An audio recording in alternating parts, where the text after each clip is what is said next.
Jensen. Hi, my name is Carson. Hi, my name is Jan. Hi, my name is Jordan. Hi, my name is Nicole. Imagine our lives with no iPads or iPhones, no computers, no gadgets, e-readers or tablets. Imagine a time when only big businesses could afford computers because they were so big and they were so costly, and the size of them alone, we couldn't get them into the house. Imagine when a smartphone was considered a smartphone because it could tell you who was calling, but it couldn't do anything else, not the things that we can do today with smartphones. Imagine what life would be like and the things that you could do with all the spare time you had if we didn't have computers or games, the video games that we play. That'd free up a lot of time for all of us. I began researching by just simple observation while we were at gymnastics, and what I saw, there was 21 adults there. We were all looking through 5 panels of glass to see all the kids out on the gymnastics floor doing all their routines. But what I noticed about that was there were 11 men there and 9 women, excluding me, for a total of 21 of us. Out of those, only 4 women were actively watching the routines that were taking place on the floor.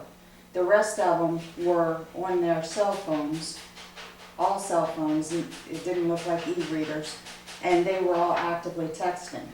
The men, there were 7 of them that were actively watching what was going on the floor. So the other 4 of them were also on their cell phones, but it looked like they were scrolling versus actively texting. So I thought that was pretty intriguing because I would have thought that it would be more typical of the women to be actively watching their children or the children that they brought to gymnastics, but in fact it was the men, and the men actually outnumbered the number of women that brought kids to the gymnastics center.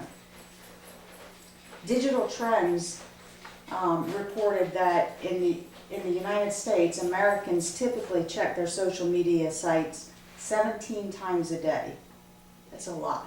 So if you think about the number of hours that we're awake during the day, and then factor in 17 times a day, that's usually more than once an hour that we're checking our social media sites.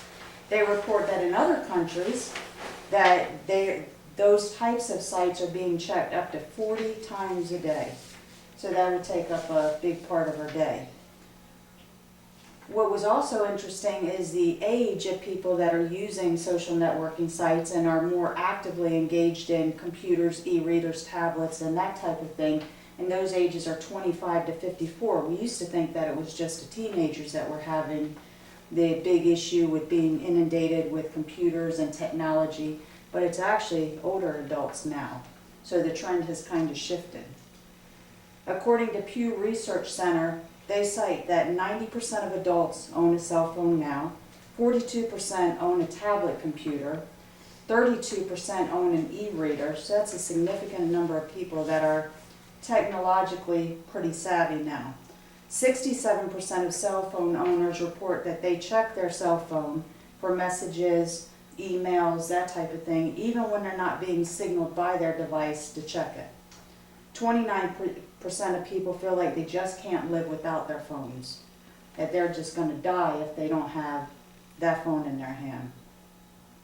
On handsfreemama.com, that's a website that's pretty much designed kind of to get back towards family values and, you know, to think about the times that we're going to our devices when we could be spending quality time with the people that we care about. And in there they speak about, you know, that we can essentially miss a childhood. We can miss the memories and raising our children and, you know, seeing all the things that we could otherwise see if we put down the cell phones and the tablets and the computers. So it's pretty interesting to think about that and to really make those observations, how often we see people on their devices. And if we really open our eyes and pay attention to just that, it's quite a bit. Thank you.